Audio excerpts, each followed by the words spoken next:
Hey everybody, and we are live. Welcome to this different episode of ESChamp StarCraft show. Something different on this channel, and I am joined here with some guests to talk with me today. PandaBearMe, StarCraft 2 Pro, and Survivalist AoE player, AoE 2 player, coach. And today we're going to talk about AoE 2 coming from a StarCraft 2 player perspective. What to look for, what to kind of expect, because AoE 4 is coming out, and I don't know about a lot of you out there as a StarCraft 2 player.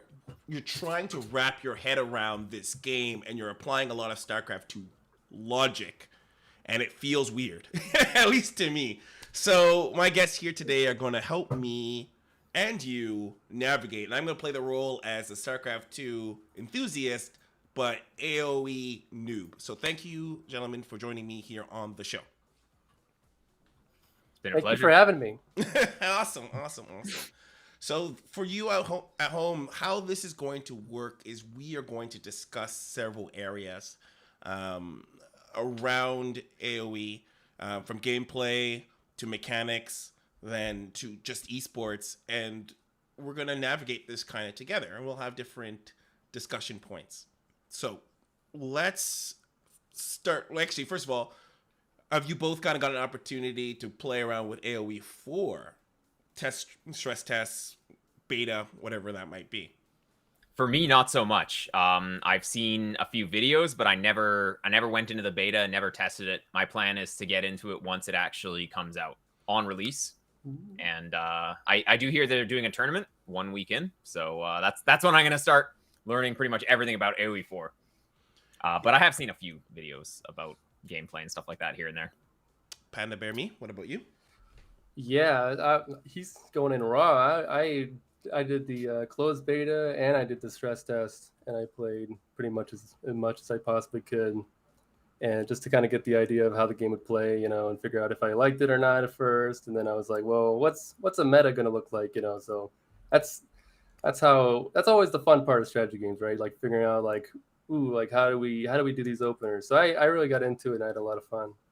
And I feel like what I guess really prompted this conversation for me is that I talked to a lot of sort of StarCraft 2 pros or StarCraft 2 players who maybe were semi-pro, and they're like, okay, this feels like a fresh start. This feels like a fresh opportunity to try a game that is like StarCraft, or closer to StarCraft than, say, Valorant is to StarCraft. And a lot of them played.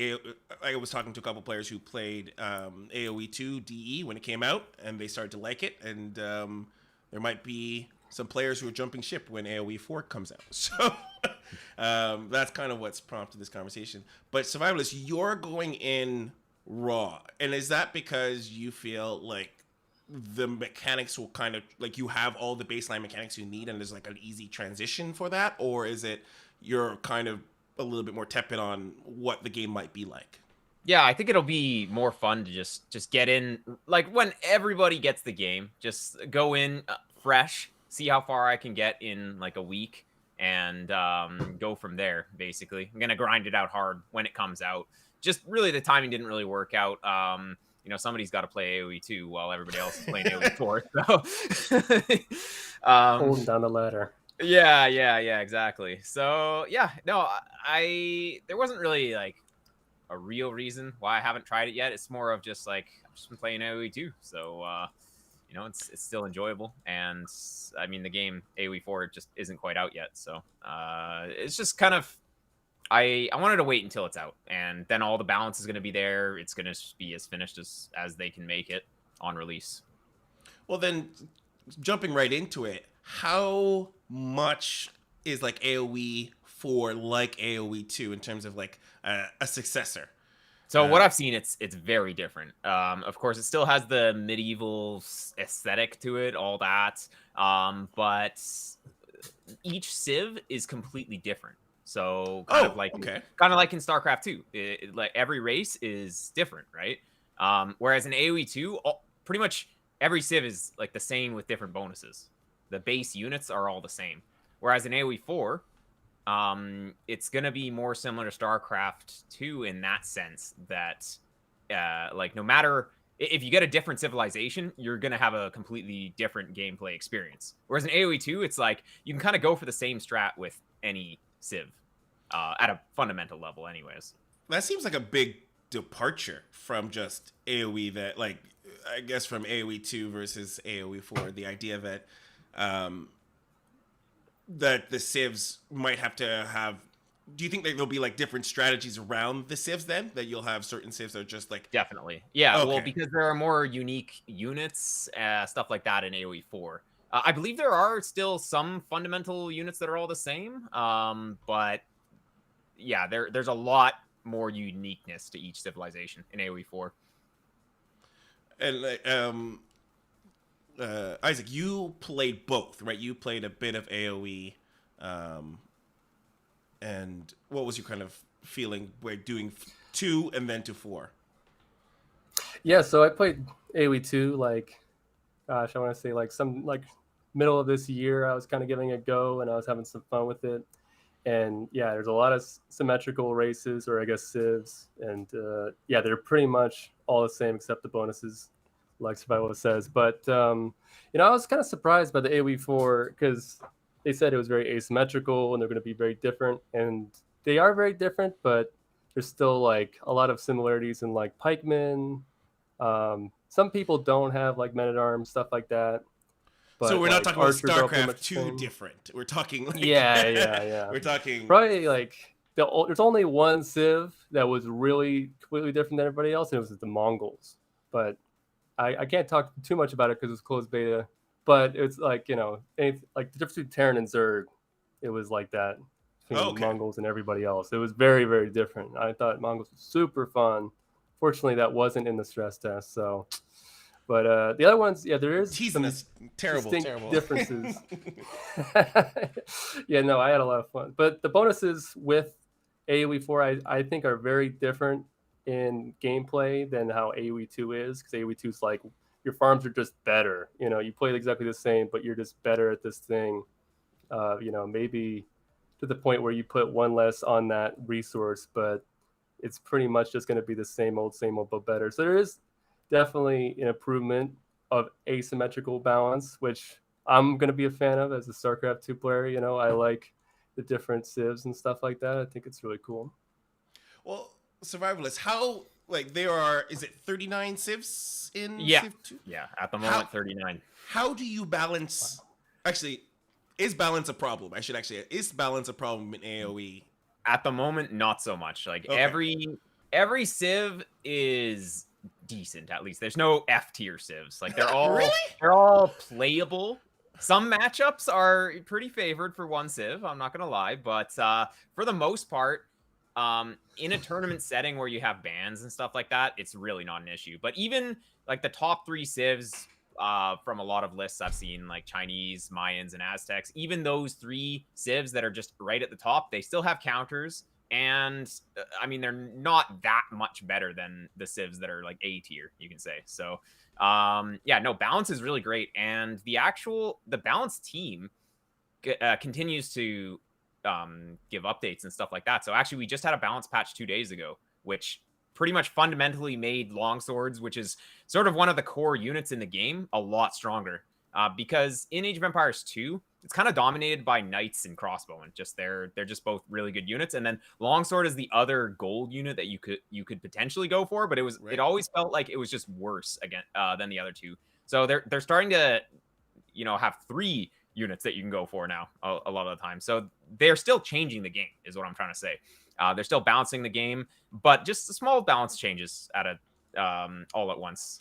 So like, in a game where the units are almost practical, or where the civs are pretty much the same, how do they balance? Do they balance the attacking the particular unit, like a unit across all the civs, or do they specifically target units in like the let's say the Chinese pikemen, or do they specifically focus on a specific civ?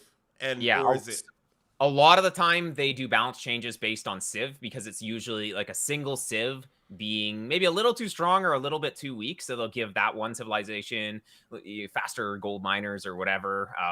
It'll be some small buff to weaker civs, or maybe a small nerf to the more dominant civs. But sometimes they just buff an entire unit line. Like this change that they did a few days ago, it buffs the entire longsword line across the entire game, every civilization. It just makes their upgrades cheaper, stuff like that. So they do all kinds of balance changes, and then they're changing the maps all the time too, because well, that's one of the big differences between AoE and StarCraft. That's what I was great segue, because this is something I think StarCraft players, and for those of you who don't know, we're used to maps being very specific. You're in like this map, you know, you're in Nautilus, you're in, you know, Catalina, those are the maps you're in.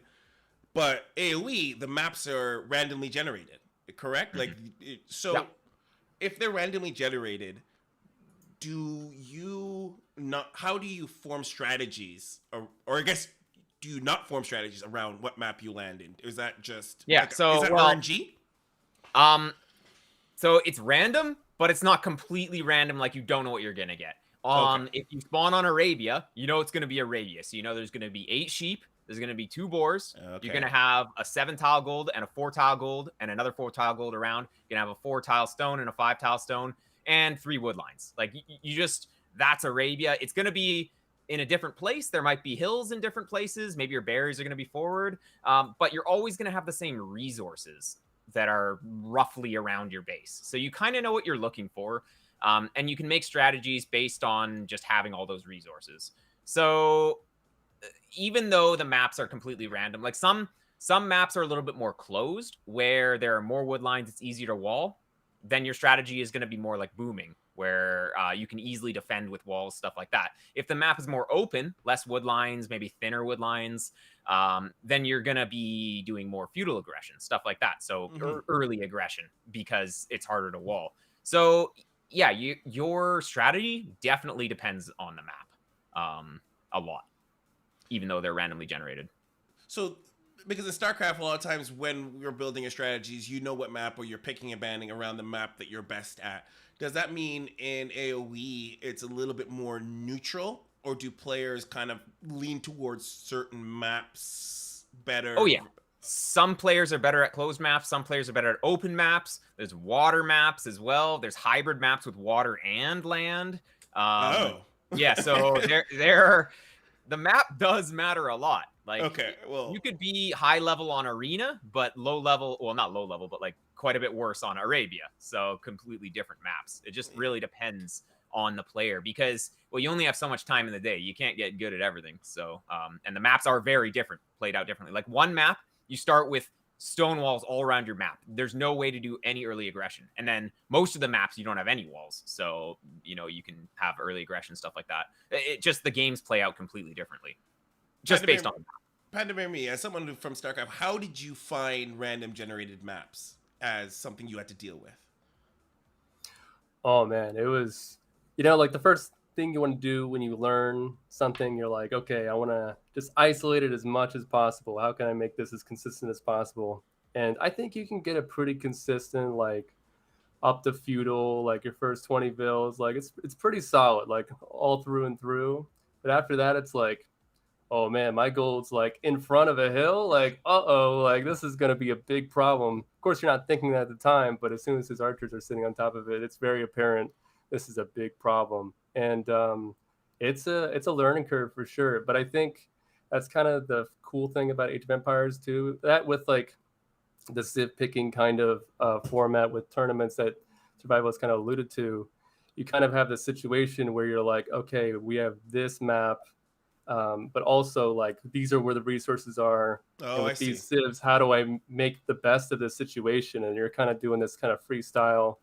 Like people who play Zerg or StarCraft 2 often like say this, like, oh, there's this very freestyle like flow of Zerg where you're kind of just doing stuff reactively.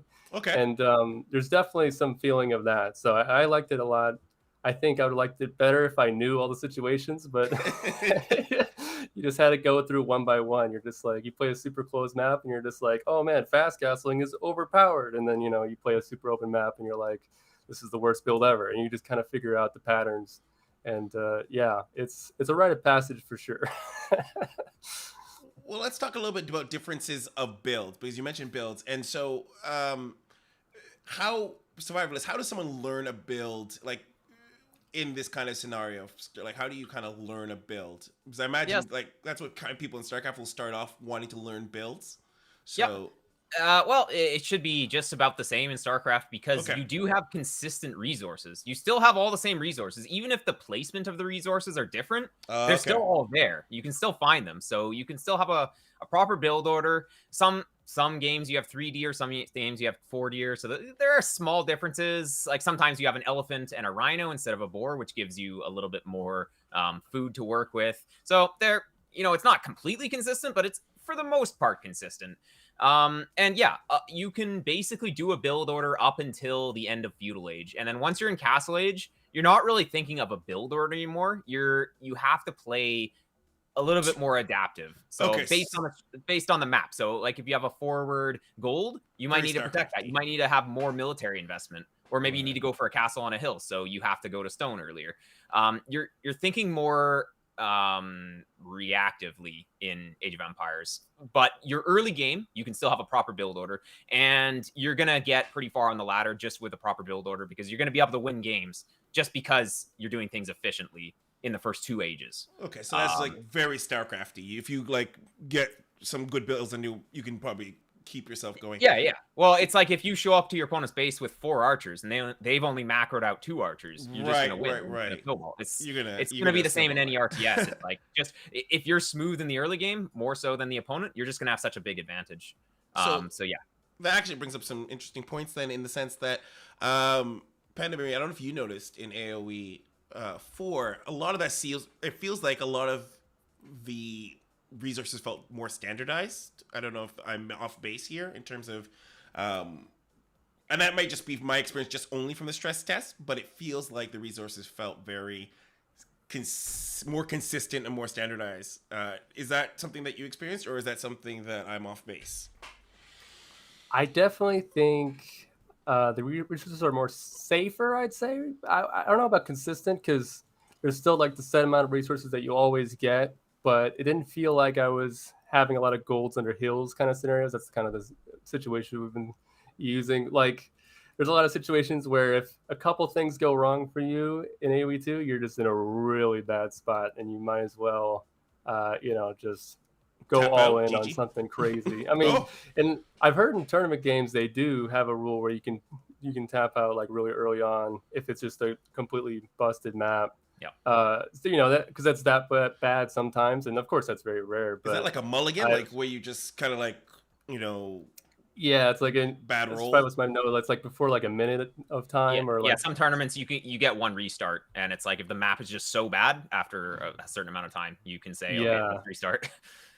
Yeah, and it's just like, okay, fair enough. This is just a terrible map. But in AoE 4, it didn't feel like I wanted the mulligan so much. Even though it might be like a forward gold, it felt like maybe a little bit more doable, just because I think they restrict the distance a little bit more on like the gold and stuff like that. And I think it makes sense because the gold's a lot more important early on in AoE 4. It's more like a tech resource rather than in AoE 2, it's more an aggression.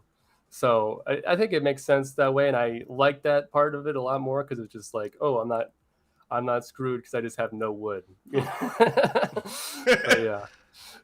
But then, with regards of, and I think this is something I think StarCraft doesn't have a lot of. Oh, okay. I noticed we mentioned hills. We mentioned like the layout of the land.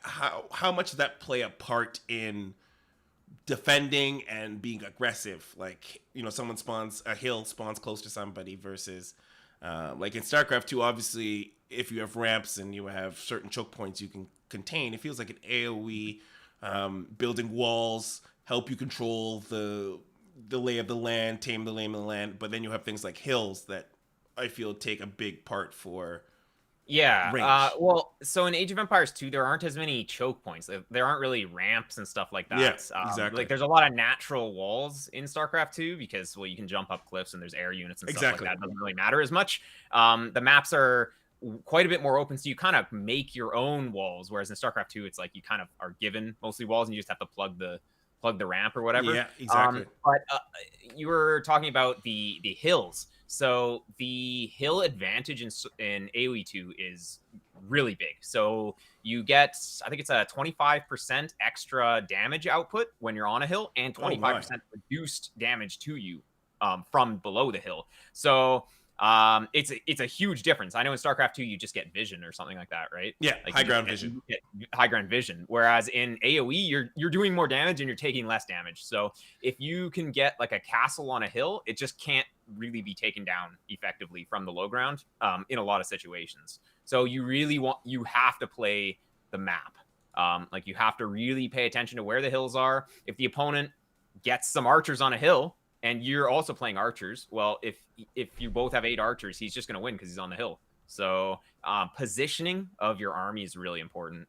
I'm sure it's the same as StarCraft. Yeah, that's what I was going to say. So Isaac, from the like StarCraft 2 concaves and that kind of positioning is kind of, getting good concaves around range unit. For AoE, from your experience, is that still applied? Do you still apply that knowledge, or is it more about positioning on getting on top of hills? Do trees make a difference in terms of for range and abilities to? No, well, trees don't do anything. Don't do anything. Okay, it's just a resource.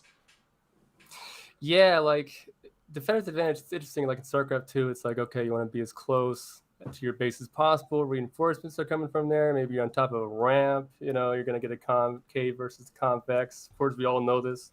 But in AoE 2, it's kind of interesting because, like, yeah, there might be a hill outside your base, and you're like, well, maybe I should just rally to that hill. And then if he's coming across the map, I'm just already on the hill. If that's going to be a problem for me, I'll just defensively take the hill in front of me. It's kind of a weird way of looking at it. But sometimes it's actually the way to go, just because that, what was it? You say 25%? I didn't even know the number. That's so much. I knew it was a lot. Yeah, that's a lot. That's a lot. And it's like, even when you start the game with scouts, like people will try to bait you to be under a hill while they try to attack you and stuff like that. So it's like, it's this weird situation where there's like pockets of advantage and disadvantages just because of the hills. And yeah, there's not a lot of chokes, so it kind of works out. I think it's pretty nice that way because it kind of gives you an advantage for being the attacker in some ways, because it's like, well, maybe I did this attack and I didn't get a lot out of it, but now I have the hill and I'm going to have this no matter what, even if I have less units.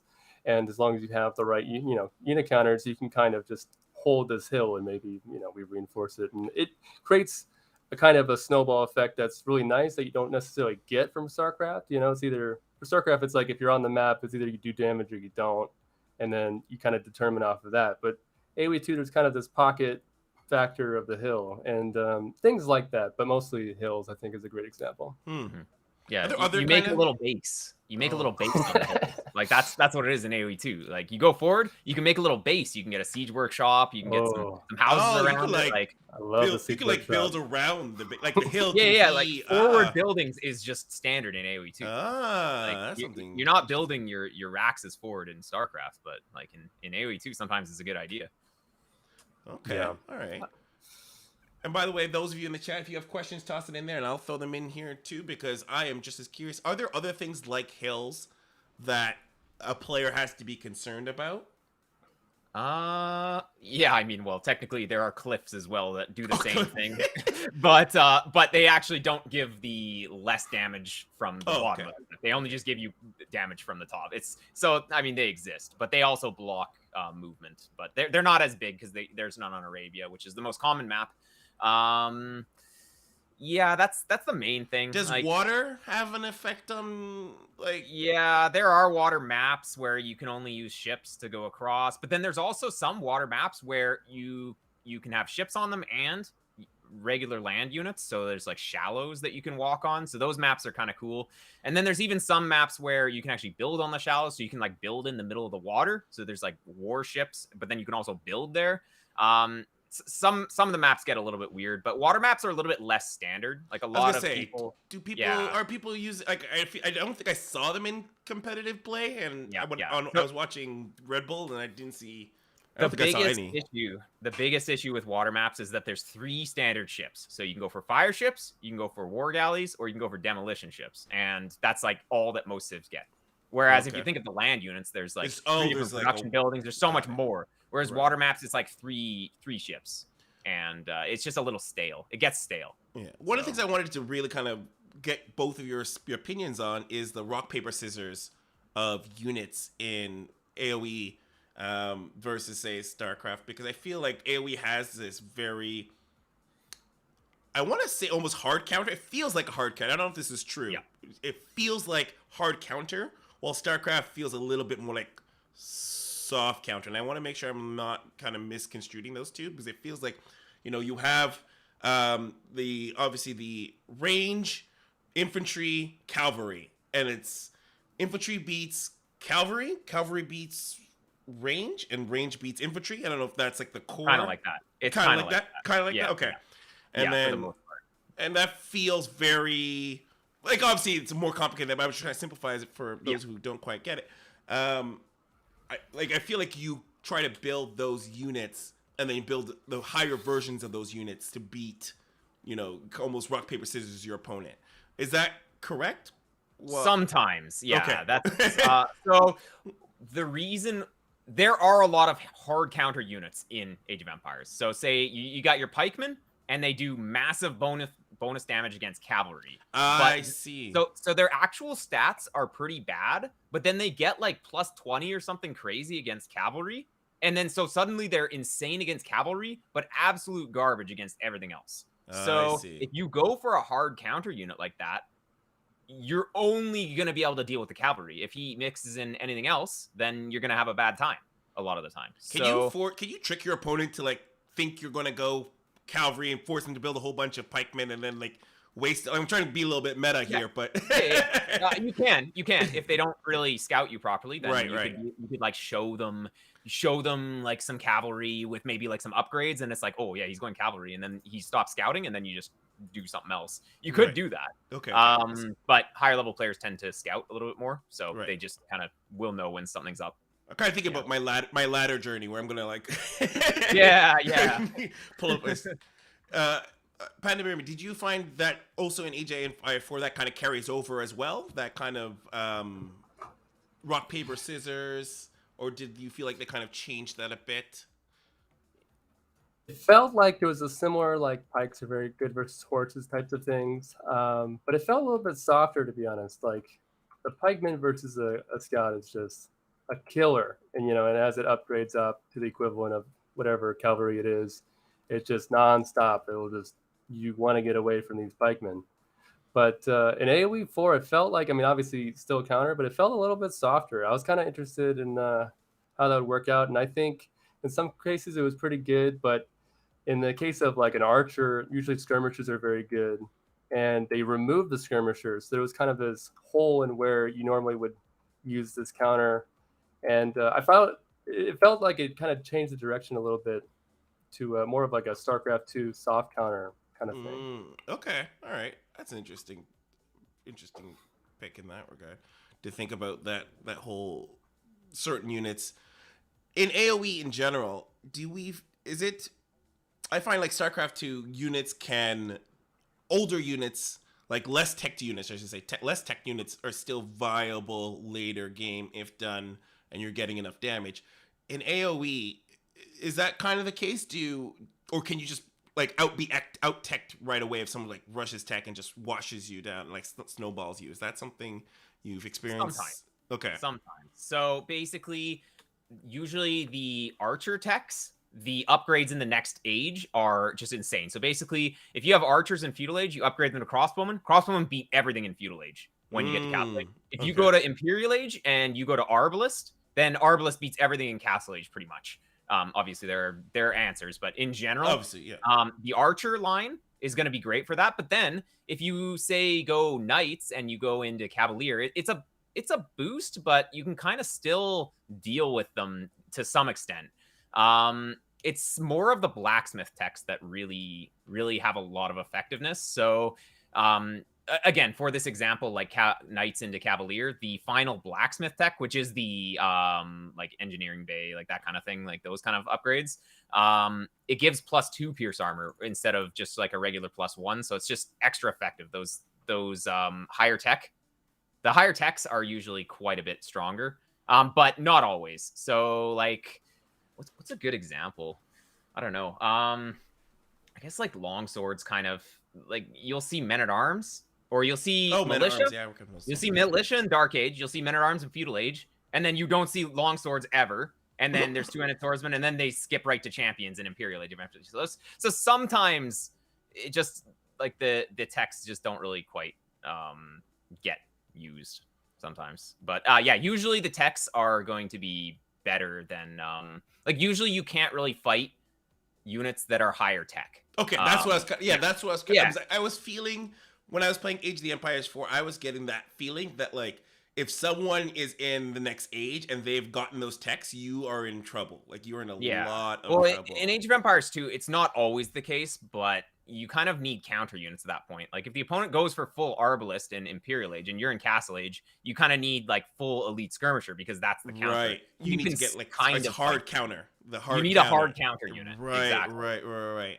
Yeah. Well, in StarCraft, I think you can get away with low tier units if you get some damage done. Like obviously you can't go forever and you can't go without certain upgrades in certain situations, but you could go for, can get some low tier units to still get some damage done and still really do. Well, I feel like after a certain stage, like actually, is that true in AoE? After you've gotten to certain ages, low tier units become obsolete, or you have to upgrade them. Got it. Like you're never going to use militia in the Imperial Age. Got example. it. You have to upgrade them to champions. Yeah, that's what I kind of figured is the okay, yeah, a very core thing is that like when you get in those ages, you're moving.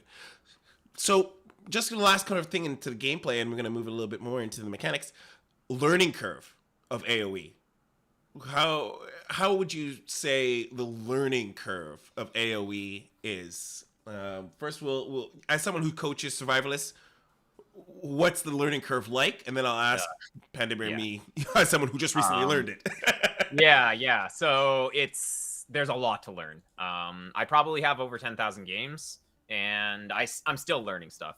With 39 civs, it's just really hard to know everything because, well, every civ has a unique unit. Every civ has their own unique bonuses, and every map is always going to be different. So yeah, there's some consistency to the maps, but sometimes you're going to just encounter a situation that you've never seen before, and you just have to adapt. Yeah, I find a lot of people get stuck at like 1200, 1300 level on the ladder these days, just for people who want to know like what's kind of, if you want to be improving and you get stuck, you're going to be like around 1200, 1300 a lot of the time. And you start at 1000 elo. So you should be able to improve a little bit. And then it gets really difficult around that stage, from what I've seen from a lot of people. Basic stuff, just like in any RTS, keeping villagers pumping, like keeping the workers pumping, macro is going to still be very, very important. But in Age of Empires, the strategy does matter as well. So you have to play the map. There's just so much more to actually think about during the game because of the random maps. So you can have a strategy to go for, but a lot of the time you're not just going to win the game, because in AoE, the town center can be garrisoned with workers and it can just fire. So it's like, what's that Nexus ability in StarCraft? It's like you just automatically have that at all times. Yeah, Nexus Overcharge. Yeah, there you go. You just always have that. So you can never kill your opponent early on. So you're kind of forced to play longer games. And it's a little bit more difficult to just be like, yeah, just do this and then you'll win. Does that mean in AoE you don't get a lot of aggressive like 3-minute, 5-minute games, kind of like juking, Exactly. Oh, okay. All right. You can take small advantages. You can bring militia to your opponent's base, maybe pick off a vill, but he can run all of his vills to a town center. You can never kill him. You'll never kill a town center. So you can't really end the game fast a lot of times, especially at lower levels. Like at high levels, we know when the game's over. If you lose a vill or too early, like it's over. But at lower levels, you can come back from stuff like that. So yeah.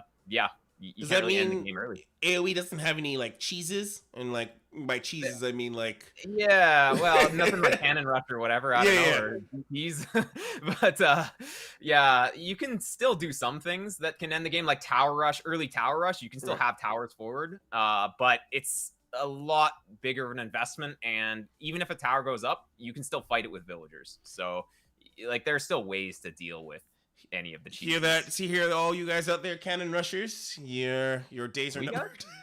Well, Well, PandaBearMe, as someone who learned the game recently, how did you find the learning curve then for yourself? Oh man, like the opener is like pretty long, right? It's like I think people. Well, when I say opener, like usually people consider like getting up to feudal is like the opener, and it's like a good like range of like 1821 builds depending on what you're doing, and it takes a while, right? We talk about like wings and hots being kind of a long-winded opener, and AoE 2 is definitely a product of that time. So it's funny you talk about like, oh, can I attack him in the first couple minutes? Like, oh man, you're making villagers. Even the most aggressive builds are making villagers at that time, you know.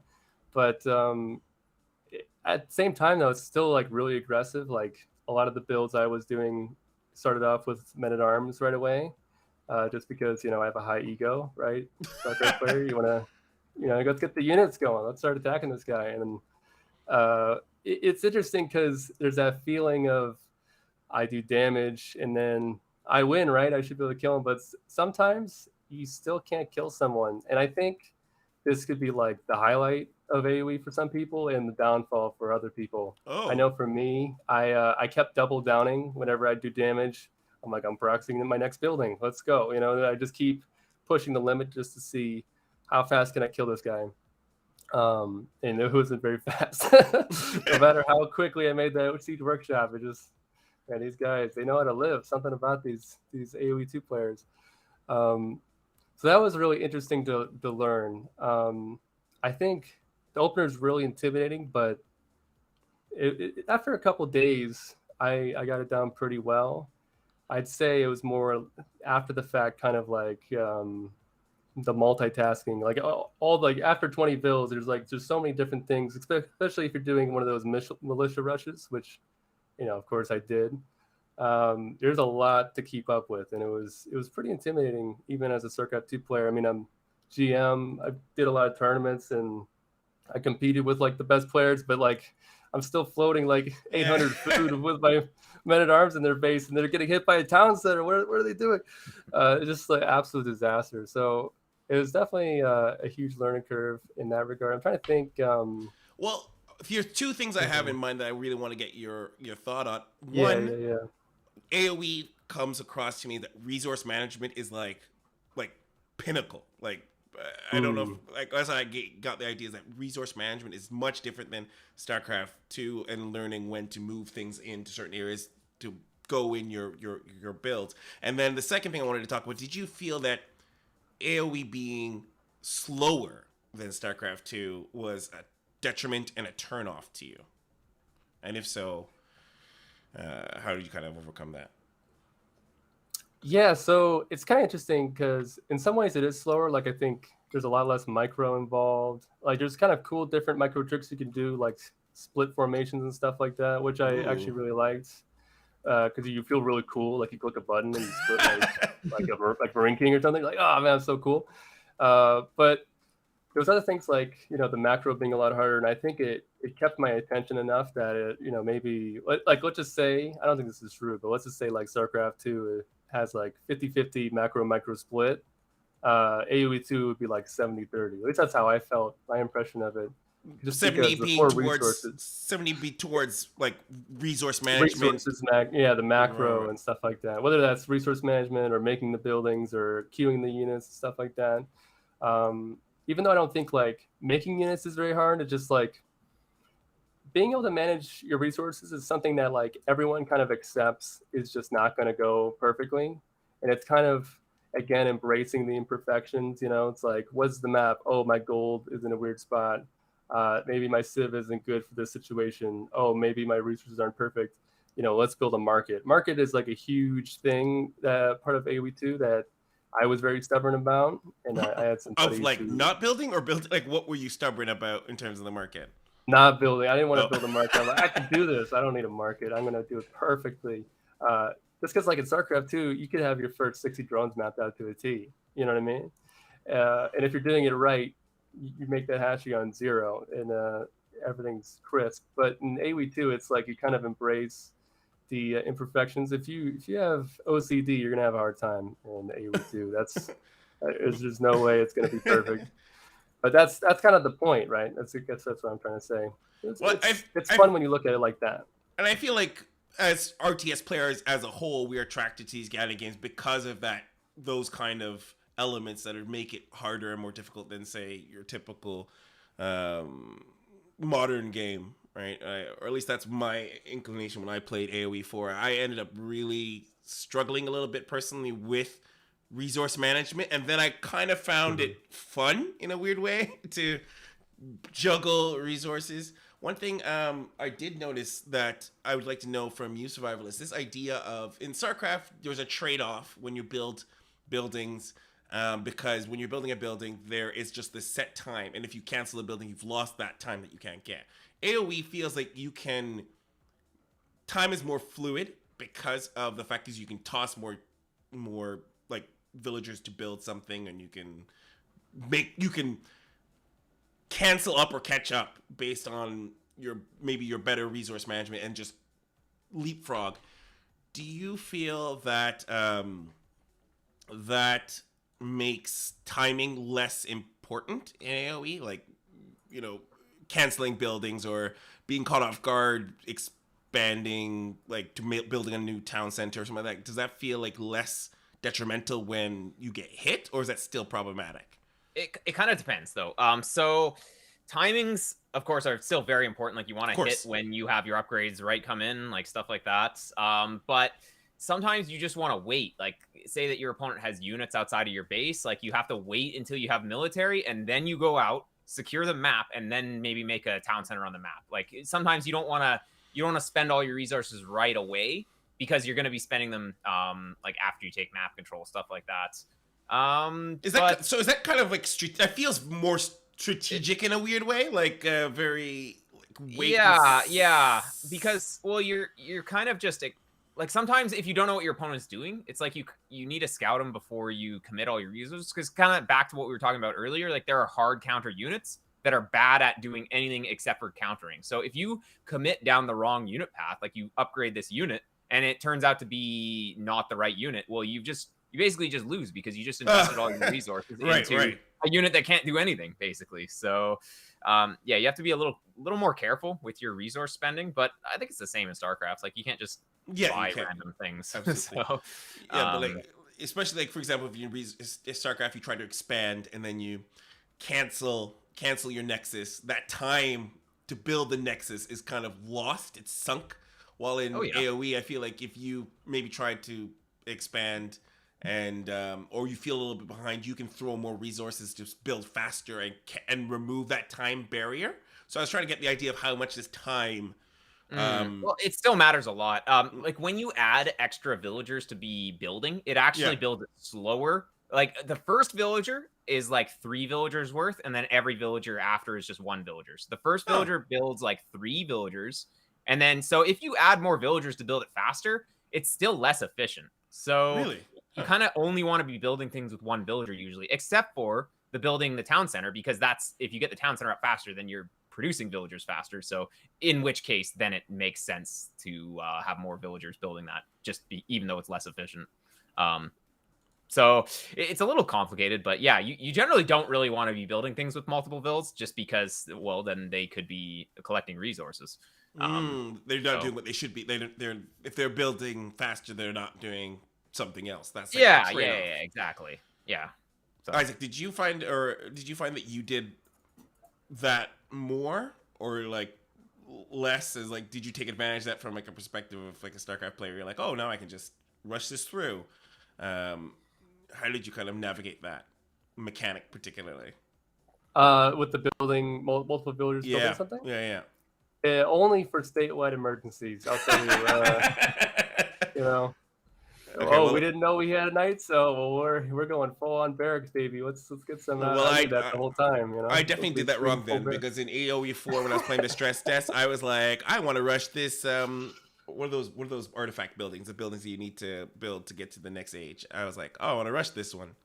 Landmarks. Landmarks, yeah. And I'm like, all right, I'm going to toss 4 of them onto that. Well, and with the AoE 4, you do kind of want to go up with like 3 or 4 on the landmark, unless you like really need a lot of resources for something else. Just because feudal's so good in AoE 4, it's a little bit different in that regard. But I think for everything else, like if you're building a stable, something like that, Yeah, you don't want it's your pretty much general the same. buildings, right? General Yeah, buildings, you just don't wanna want do that. to do it, but like if you're trying to move to the next ages, and next ages feel like in both games are very weighty.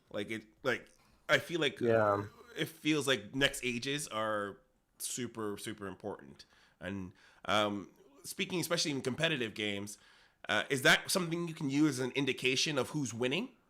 I don't know, Survivalist, in terms of like competitive, is that what are the markers of some watching a competitive game in AoE that someone's winning? Yeah, well, luckily in Age of Empires we have the score, and you can look at the score. Whoever's ahead in the score is usually ahead, but not always. But yeah, It always works. yeah, whoever's up to Castle Age first is going to have an advantage a lot of the time, but not always, though. Like, the Castle Age units are really good, but if you've been pressured a lot in Feudal Age, like, picture this example. So you're going fast castle. You're going fast castle, no military or low military investment. Your opponent goes full military, and you click up to Castle Age, and then you take a bunch of economic damage. So now you're going to be up faster, but you're not going to have any resources to actually do anything in Castle Age. So in that situation, well, Castle Age is kind of bad. You would have been better off investing in the military early, so that you don't just die. So yeah, if you can get to the next age without taking damage, then it's fine. But if you take some damage, you might not have the resources to actually do anything in the next age. And there's a bit of a meme called like fast imp into GG is the most common strategy, because you go fast imp and then you die like on the way up to imp, and then you can't do anything with imp, and then you just die. So yeah, that can happen too. But also, something I was wondering is if like rushing your ages is like a strategy, like you can get greedy in the sense that like you know, maybe if you meta your opponent, you know that, you know, if maybe in a pro game, you're like, I'm going to just rush to the next age as quickly as possible, XYZ, so that I have that advantage and, you know, leverage that over my opponent. But I guess if you rush it and your opponent catches you off guard, that could be a game-ending scenario if you're... Exactly. Got it. Sometimes you can predict that your opponent is going to go faster to Castle Age just based on the civilizations. Like, some civilizations have better late game, so you want to go through the ages faster, or you want to like maybe play more defensively to get to that late game. And some civs just won't win against that civ in the late game, so you have to kill them early, so you can kind of predict that the opponent's going to be attacking you. So yeah, there's that dynamic as well. This is something that was asked in the chat by Lewis Henry, and I think this is a really interesting question, that micro differences. How important is micro in Age of Empires? 2 and then even 4. Yeah, I mean, I'll answer 2. So it's important. It's not like StarCraft, because units don't have abilities like in StarCraft. So like the only ability is maybe like monks converting, but other than that, really every unit they attack and they run around. Like, they don't really do anything else a lot of the time for most units. So it's really pretty basic micro. Like, ranged units, you're going to still want to be splitting. But at the really fundamental level, you're just kind of moving and shooting with ranged units, and splitting. You can kind of get concaves and stuff like that, but units path pretty poorly. So like, if you try and set up a big concave, it's like some of your units are just like doing nothing in the back. And sometimes it's better to just kind of have your units in a ball and just get close, and so then they're all firing. Do people in AoE in general, do you guys look at, like, this is from my Warcraft 3 background, but do you guys look at the low health and like move the unit back and then like maybe put a fresh unit in front? Oh yeah, definitely. Okay, so yeah. Well, you can't really put a fresh unit in front because just the pathing's too bad for that. You're really just you're moving the weak unit back and maybe healing it later, but you're not really like trying to fill the spot. It's just, let the units fire.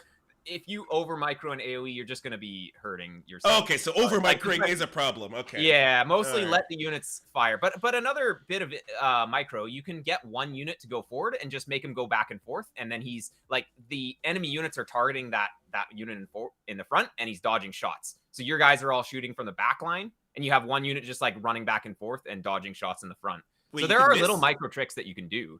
But do units miss? Can range units miss? Yeah, Oh, lots of, yeah, actually, well, that's one of the biggest difference I hear from AoE 2 and AoE 4 is that in AoE 4, like the arrows just go always hit. In AoE 2, um, most of the Archer micro is just basically around the fact that you're dodging shots. Like well, you're that's just kind trying of to dodge cool. shots. Yeah, there's an upgrade that makes it so that you can hit moving targets. So like basically when you shoot, it goes to where the unit is walking to. Whereas by default, they just shoot where the unit is. So you get this upgrade, ballistics, and then you're shooting to where the enemy unit is going towards. So then there's counter micro for that. So you have your one guy when the opponent has ballistics, and then you go back and forth so that the arrows just keep missing. Otherwise, Oh, that's kind so, of so cool. like you change your micro based on what units you have, or what units and what upgrades you have.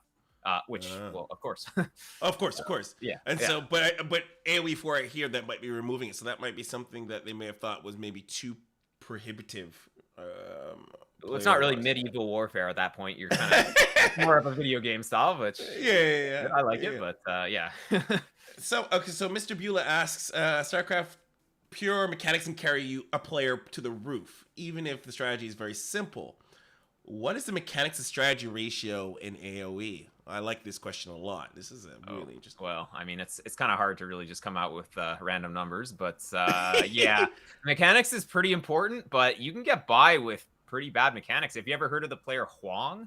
He's he plays one civ and he does one strategy and he doesn't really build villagers. He just makes a certain amount of villagers and then he just goes all in castle age and just kills you with siege. Like, and he plays at really high level. So Is that because he's just maximized the knowledge of how to do that so yeah, well that he he's okay. insanely good with this one strategy. For a while, he just like didn't know how to macro basically. Like he would just build bills up to like 30 bills or whatever, 35 bills, whatever it is, and then he would just stop. He's getting better at macroing these days, but like you can get pretty high up with just like strategy. That's what it is. Obviously, you have to be able to execute, but Yes. yeah, it's not just like, oh, you have to spend every 60 wood you get a farm. Of course it matters, but if you're floating 500 wood at one point, it's whatever. You just make your farms a little bit after the fight or whatever, and it's not going to matter too much. So the game can be, it sounds a little bit forgiving in that regard. It is because it's a Okay. lot slower as well. So Right.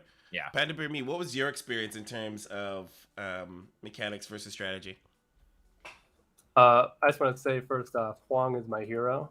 Yeah, he's inspiration. I love that guy. He was a big source of my fun before I kind of stopped playing AoE2 as much towards the end. I did a lot of his builds, and it felt like the most like StarCraft playing Huang builds because it was just like you get siege really fast, and you're just trying to kill this guy, and ultimately the way you kill people in AoE2 is you siege them in some way. And he just gets siege as quickly as possible with the best civ for siege, which is Celts, and it was good fun. And I think it changed a lot of my perspective on AoE 2 because as that person's asking, like, what's the ratio of strategy to what was it, mechanics? Yeah. And I think this game is very much for the strategic man, where you're like, if you know, it's the trend of all these different things, like, the micro, it's there for sure to pull back micro. You can do stuff with projectiles, but not huge stutter steps. Certainly no like baneling split situation. Stuff like you can take hills and that can give you a way in, even if you're behind. Things like this, I think, really favored someone who's thinking about the map. Of course, Interesting. the So someone's gold like and more stuff conscious and aware versus someone Mhm. who's like APM high level, because like what Survivalist has said is like you can be kind of punished for over microing. So it Yeah. feels like mechanics can go certain level, but like you're more rewarded in AoE. And is that the same for AoE 4? Did you find PandaBearMe that you're more rewarded for being more consciously aware of your resources, being consciously aware of your map? Like these are obviously, both games have these values, but it feels, based on what I'm hearing, is it almost leans more on if you're strategic, maybe creative in a way too. You're rewarded more than StarCraft. StarCraft feels like if you're good mechanically, like someone said in the chat, that could like you could just be, strategically apt and you'd still be fine. Yeah, of course, there's like like Survival said, like I don't know the numbers, right? But like there definitely is more leeway towards that way. I think AoE 4 maybe it's not so extreme. I think AoE 2 is a great example of a game where it's like, you know, if you really know the strategy and you have a lot of experience, you can make something happen even if you're not as good as your opponent. AoE 4, I mean, it's hard to say, right? Because strategies have only just begun. Yeah, exactly. But it felt like a little bit more in between like StarCraft 2 and AoE 2. But still, like with there's still those counters and those different ideas with like hills and stuff like that. But yeah, it's just like a little bit of a in between spot, I'd say. So we're gonna move into kind of like more the competitive realm now in discussion. And in terms of AoE, from your what you've been hearing, Survivalist, do you see AoE 4 replacing AoE 2, or do you see them living like a Brood War and StarCraft 2 situation where AoE 2 is still very much has its core base and AoE 4 builds its own base separate? Yeah. That's exactly it. They're very different games fundamentally, and I think AoE 4 is gonna be more thought of as like a casual AoE 2. It's like it's still medieval warfare, but it seems a little bit more casual. Like you can already tell from, well, even just arrows heat seeking, like stuff like that. It just reduces the micro potential. So, well, if you can't really, if paying attention to the fight isn't going to actually make you win the fight, well, then you're just going to be like macroing and stuff like that. It's just going to be a lot easier maybe to get into, but it looks like there might be a little bit less depth for certain things. So I think that's going to make a lot of the people who are playing AoE 2 not really want to stick with AoE 4, but I guess we'll have to see. I think that AoE 4 is going to be really popular when it first comes out. Like there's a lot of hype, a lot of people are excited for it. And well, if it's a good game, people will stay. If it's decent, then a lot of people will kind of be in Age of Empires 2 and Age of Empires 4. So the communities will kind of split. And if nobody really likes it, then everybody comes to AoE 2, so it's fine. I see. So, you know, now, either way, it's always a win situation here. I want to make sure I'm making some of the right analogies here, but I almost feel like AoE 2 or AoE 4 feels a lot like StarCraft 2 to Brood War in the sense that AoE 4 takes a lot of the climb or the steepness where things that might frustrate new players, like arrows missing. I'm gonna guess there's quality of life things added in AoE 4 that AoE 2 does not have. I don't know any of them specifically, but I'm gonna guess because it feels like it's supposed to be more of a modern RTS in that modern. I put in quotes. Mm-hmm. So, in terms of support from tournaments, though, what's kind of the musings in terms of where that's going? Yeah, well, Age of Empires 4 is going to get all the tournament money for a little while, for sure. It's the big game. So there's a tournament coming up, I think, a week after launch. So, yeah, that's going to be the first big one. So we expect to see more Age of Empires 4 tournaments here and there, but most Age of Empires 2 tournaments are just done by the community, though. Right. So they're still going to be, as long as there are people playing Age of Empires 2, there's still going to be tournaments because, well, Definitive Edition only came out in 2019. Yeah, so people have been playing this game, like the old CD version or whatever. There were a few expansions as well, but they've been playing like an older version of the game for so many years, like 20 plus years now, basically. And the scene was smaller, but there were still tournaments here and there.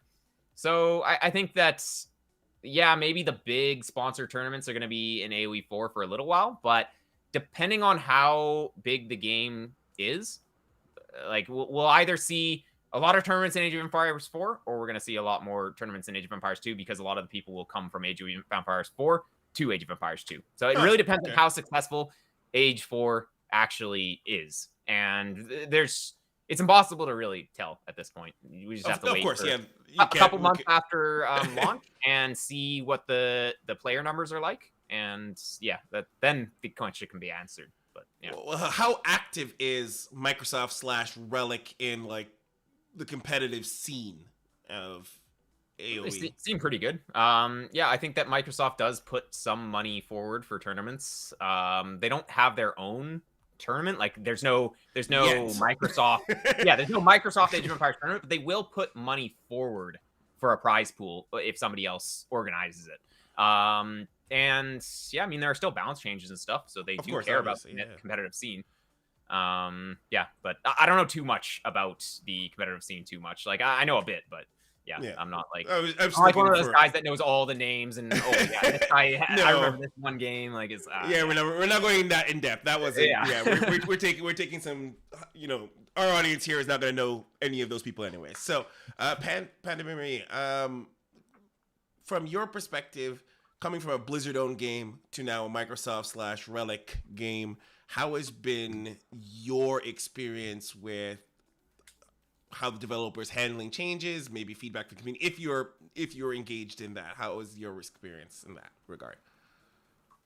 Yeah, so I was actually like heavily involved in the stress test and then closed beta as well. It's like forum posts and talking to different people about what they think they should do, kind of thing. And it was me, Igas, and Huts, who are two StarCraft Australian people. players. Yeah, I remember. Yeah, if you know the Aussie scene, like you'll know, like especially Igas, it's just like very famous. Yep, I remember. Player back in the day in Huts. And we all played the stress test and beta together, and we kind of collected our thoughts and what we thought was good, what we thought was bad. You know, in the most biased StarCraft 2 perspective you could ever have, right? Because that's like all we know. You know, you got to keep it real sometimes. And yeah, like we kind of made this post. I think it's on the public forums right now, even kind of like talking about like from StarCraft 2 perspective, like what the game is right now. And so I thought about it a lot, and of course just the surveys and stuff like that. I think the game's in an interesting spot where it's like there's obviously a lot of strategy, and there's like the units are cool in different ways. I think there's some funny differences between AoE 2 and 4 where like you know, like Survivalist talked about the arrows just like immediately latching onto the units, like what is this? This is not realistic.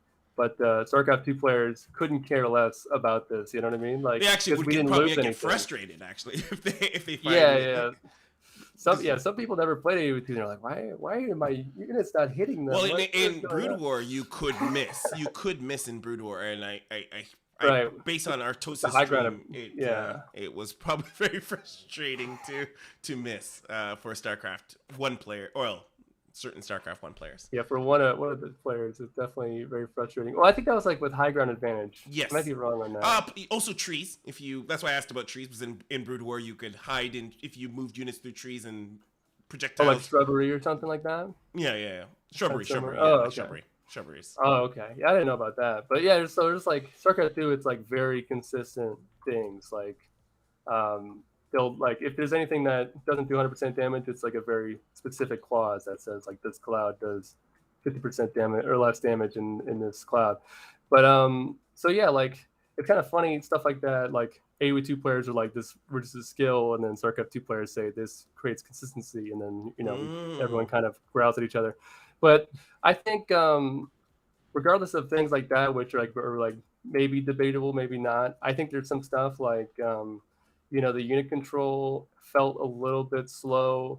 I mean, I'm really hoping that stuff kind of gets more streamlined. Like I think you know, it's like as a StarCraft 2 player, you're always going to be like, oh, it's not perfect. Like my instant response time from a Blizzard game, you know, and you're so spoiled playing StarCraft 2. But even other people were kind of commenting like, hey, there's kind of a delay here. It's kind of weird. So I'm hoping like stuff like unit that. responses from your, like you issue a command and units respond. Mm-hmm. Oh, I see. Yeah, okay. like literally you click and there's like seemingly like ping, just like not directing those units right away. And it's not even just formations, because sometimes formations will kind of delay how you move, especially like turning. But it wasn't just that, there was actually just a delay. So stuff like that, I think, was like the big thing for me. You know, if anyone asks like what's your one thing you'd want to fix, it'd be like, get rid of this delay. I want as good of a response time as possible. Did is AoE 2 like response time snappy? Like I just want to kind of clarify how the difference in like unit responses in AoE 2.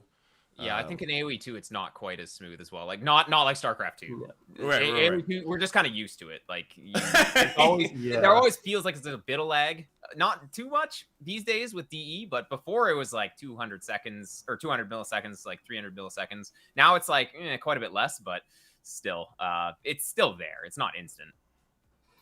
Yeah, DE made it a lot better.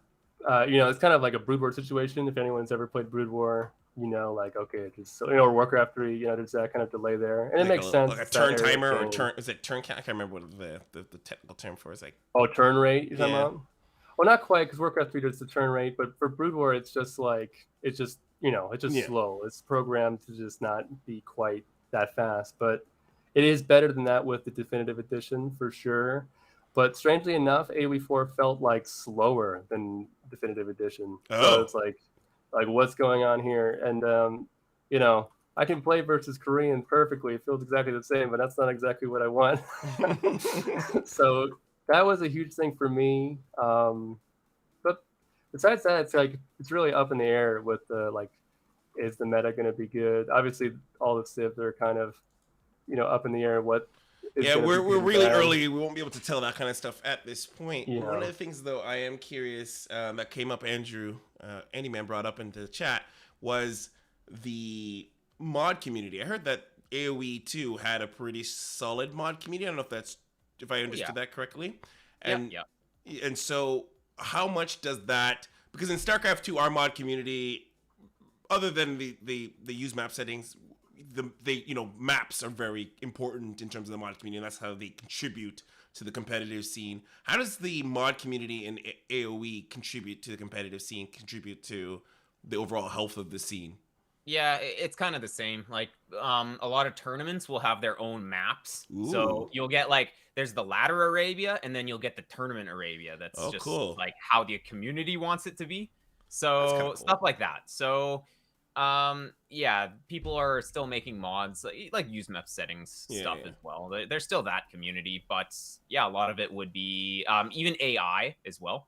So there's people who make AIs as well. There was a big AI tournament recently where they pit the different AIs against each other. So there is a community for various types of modding. But it's really, for the competitive scene, it's mainly the maps. Okay, so it's very similar in that regard. Yeah. Like, there isn't really too much making the game different, like balance changes, like custom balance changes or anything like that for a tournament scene.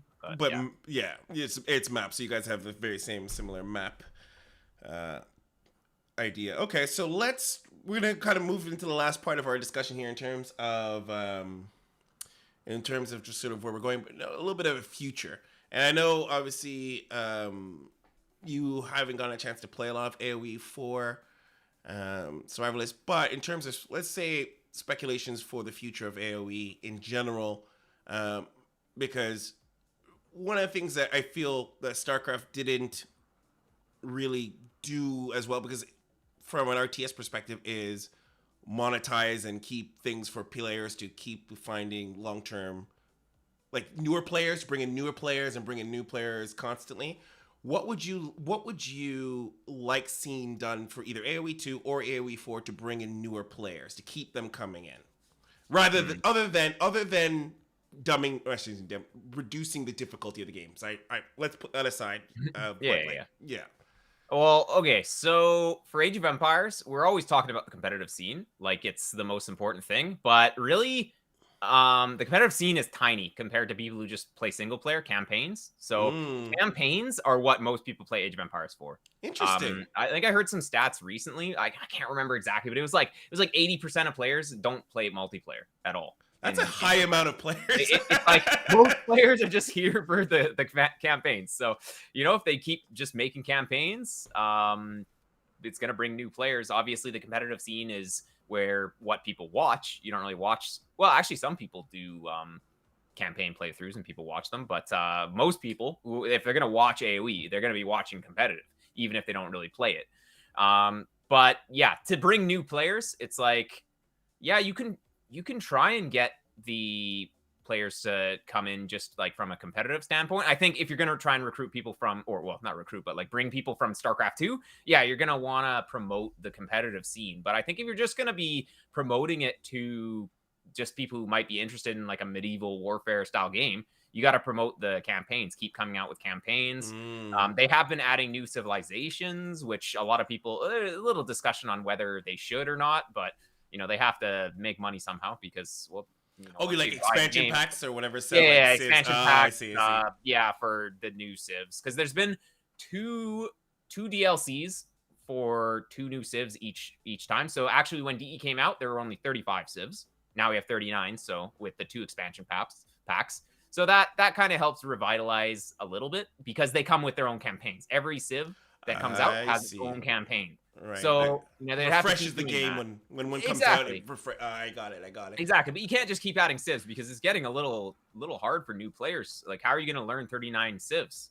So if they just keep adding, it's going to keep making it more difficult for people to get into competitive because there's just so much to learn now.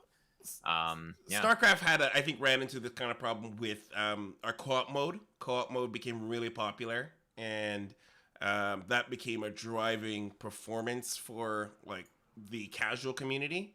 People really loved co-op mode because obviously they like the campaign in general, but they weren't going to make any more new campaigns. And then co-op mode came, and the casual players really liked that. And it was actually, I think, the second most popular mode next to ladder. PandaBearMe, what would you like to see? How do you think they will be able to keep new players coming into Age of the Empire going forward from your perspective? Suggestions, thoughts? For 2 specifically? 2 or 4 in general? The franchise as a whole?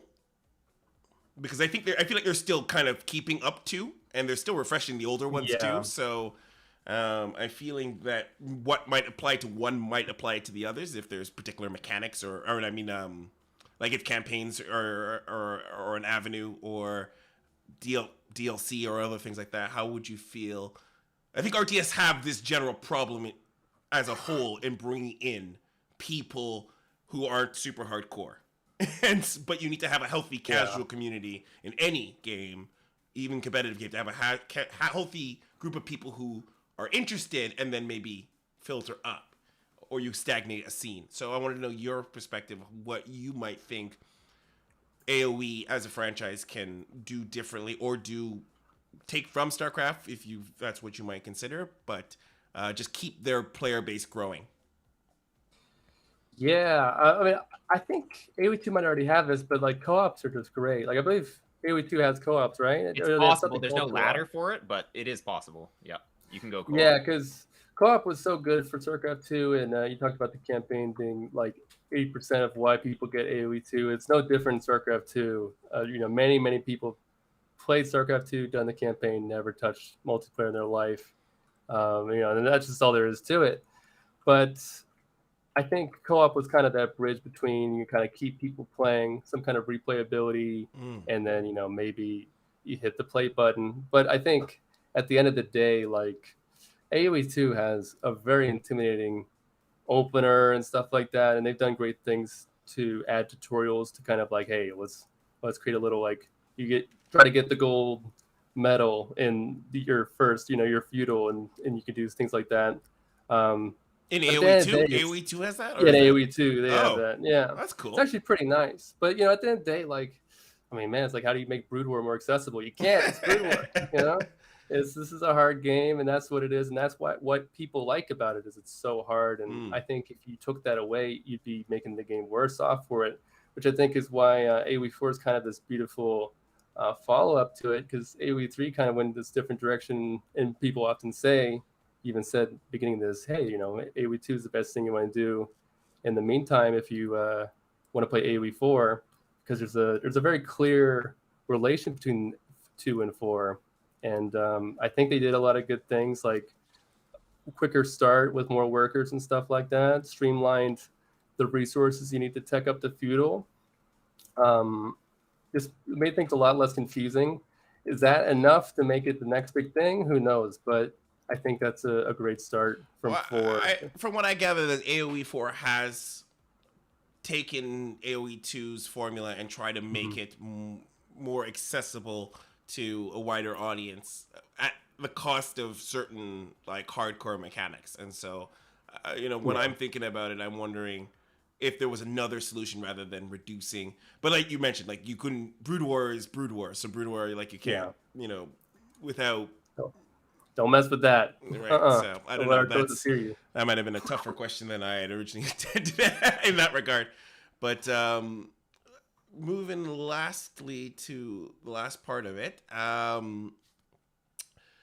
in terms of cosmetics, does AoE 2 or 4 have cosmetics, like things for players to buy, to spend their money on, to contribute to the pro scene? Like, is there stuff like that? In AoE 2, there's the free mod store. You can't buy anything, but there's the free, like, people will just make mods. You can have cosmetics, like you can have your skins on your units, stuff like that. I use the Snowman Men-at-Arms mod. It's like you get little snowman guys. It's pretty cool. But there's nothing to really buy for that I know of anyways. So they haven't really tried to monetize that really at all. At least in AoE 2. Yeah, I don't know too much about AoE 4 doing anything like that. I don't think they have just about anything. Yeah. Okay, well, that was something I didn't think we'd have heard anything. That I think one of StarCraft's biggest weakness was the lack of kind of like monetization that maybe even could keep the game. Because it felt like Blizzard couldn't monetize it past releasing another expansion. And I feel, I don't like StarCraft's not dead or anything, but it became less interesting to maybe Blizzard as a whole, from my perspective as a player and a content creator in the space, that without a means for the game to constantly generate money for its publisher, they became less interested in it for the long run over its other games that did generate microtransactions X, Y, and Z. So Sure. I didn't know if that was anything was on the horizon. All right, so wrapping it up, is there anything that we'll start off with you, Survivalist? Is there anything that you think people should know about Age of the Empires 2, or Age of the Empires as general, coming from a StarCraft 2 background that we may not have covered, or you want to emphasize?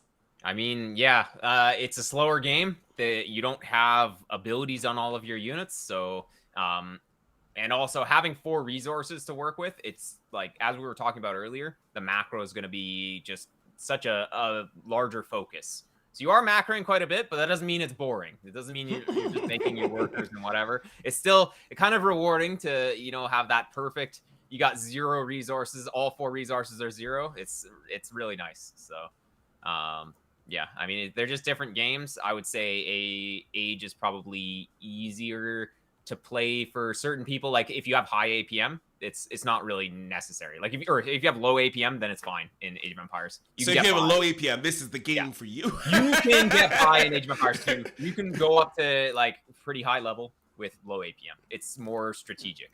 Oh, you know what? I admit that actually is kind of appealing, and that's a pretty good selling point. As someone who notoriously has low APM in StarCraft 2, that's actually really appealing. Cool. PandaBearMe. Obviously, from the perspective of someone who's played AoE 2, one thing we did bring up is that if AoE 4 does not do as well, AoE 2 is an option. So obviously that's something that people can jump on. But from a perspective of AoE 4 and AoE 2, since you've done both, is there something you would like the audience to know coming in to an AoE franchise from a StarCraft perspective? Oh man, where do I begin? I mean, AoE 2 is great. I think Survivalist hit the nail on the head right there. I think it's a much slower game in some regards, but once it gets going, it's super fast. I think the late game's super fun if you like counterattacks and stuff like that. Just like super action-packed in a much different way than StarCraft 2 is, just because you have those big AoE units and it kind of changes the game. With AoE 2 just having so many raw units and you're just coming from all these different sides and trying to control points and stuff like that. I think that's where AoE 2 really shines. I think AoE 4 kind of covered some things that might be problems for some people, like a slower start and maybe a little bit confusing on resource management, at least at first, because it still has the 4 resources, but it's just a little bit more streamlined. And I think it gets people in there, which is really nice for someone who maybe doesn't play Age of Empires as much. I grew up with Age of Empires, so it wasn't huge for me, but I can only imagine if you only play Blizzard games, you're just like, oh my god, Yeah, this it's is yeah, this is too many resources. Where do I begin? But yeah, so I think AoE 4 is great in that regard. You know, if all things are said and done, and AoE 4 doesn't end up going as good as people might hope, it's a great primer for AoE 2. I think that's great.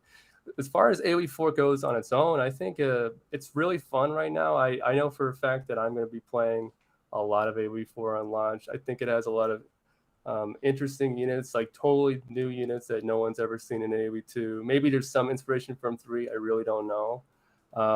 But it kind of adds a different dynamic. And I've been talking to a lot of different StarCraft 2 players who are either pros, semi-pros, coaches from all over the world. And, you know, a lot of people are interested, and they all have different reasons why. You know, some people just really don't like, you know, like I mentioned the opener of AoE 2. Some people are like, oh, I just really like these like the fact that you can take bases so quick in AoE 4. There's a lot more of a robust economy. It's quicker.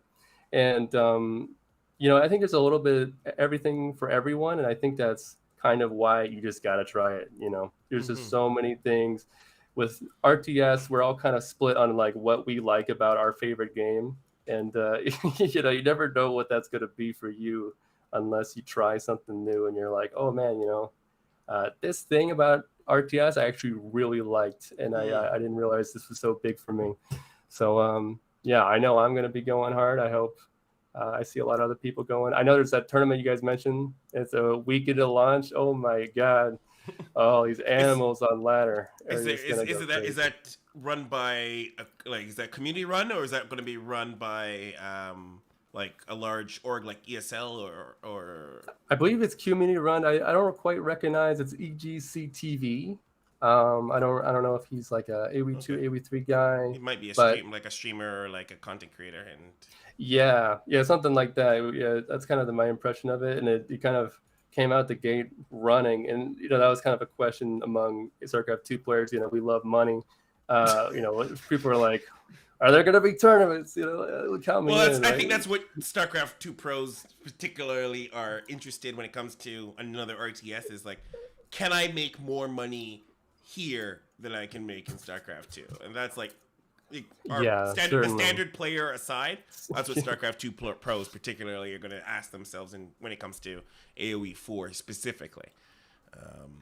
Yeah, and I think you'll probably see that on both sides. You know, you're not going to see a Viper or Serral switching anytime soon, but I'm sure the lower mid-tier players, I mean, I know it myself, I'm going to be definitely giving it a shot, and you're going to kind of see these players maybe you wouldn't think are that amazing picking up this game and dominating.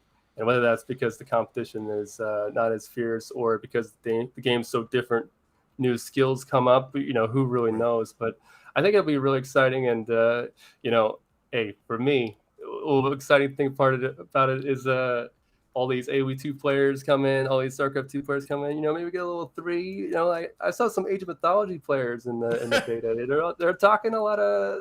Well, it's all something, man. I'm really interested to see how it all squares up. See where everyone ends up on the ladder and stuff. Because okay, it could be a whole new type of community, a hybrid of all the games. That's interesting. I didn't think about that. One thing that did come up, and I was interested before we kind of wrap up in AoE 2. I'm guessing people in AoE 2 don't have like a favorite civ. They kind of just pick what civ is like. Yeah. Some people have a favorite civ, but like you're kind of forced to play different civs in tournament setting. And got it. Yeah, you don't just like play one civ for all 7 games or whatever in a best. Right. So you don't get people who are like, I'm a the Protoss main StarCraft. Like, so you don't have like I'm a Chinese main. Yeah, exactly. Okay. Like you can be good at a civ, but it's just gonna get banned if you're particularly good at one civ. You're gonna have that banned first time, and now you're bad at the game. So. Yeah, you have to be good at everything. PandaBearMe, did you see it? Because I feel like we talked that earlier. The Age of Empire 4, the civs become a little bit more unique. Is that something that you think is different in AoE 4, where people might stick with? Like, I actually don't know if the competitive scene also does banning in terms of civs, but is that something that from your experience? Yeah, so I think AoE 4 might be the kind of game where you could just do one civ and kind of just go through the whole tournament like that. But I do know that EGC TV tournament, I think they're trying to get it so you win with 2 different civs, which I think is a little bit more AoE 2-ish in that way. You know, you have to win with multiple civs to win the whole series. Interesting. Huh. I'm not really sure what the best way to go about it is, but I think it's going to be some testing, you know, to see like what feels good, because it is asymmetric, but like I said, not too much. So there might be some dirt there, like why you'd want to just have multiple civs in one series. Yeah. All right. Well, let's on that note, I think that's a really good spot to wind it down. Any last shout outs? Anybody want to shout out before we go? Survivalist, why don't we end with you? Any shout outs or any final thoughts? I guess I can just promote. I stream course. on Twitch. Absolutely. And yep, stream AoE 2 on Twitch, usually doing meme strategies. So, you know, if you want to see like probably the highest level player do the like lowest level strategies, come to my stream, because you know that's what I do. We're always having a good time. So that sounds like a lot of fun. But you know, if you want a little bit more serious actually improvement at the game, check out my YouTube channel. I have lots of educational content on how to improve, and with like a competitive mindset. So yeah, that stuff is going to be all in the description. So if you're watching it later on, just check the description. All that is in there. PandaBearMe, final thoughts? Yeah, I'm looking forward to AoE 4. I hope to see you boys on the battlefield. I will be streaming as much as I possibly can on twitch.tv/PandaBearMe.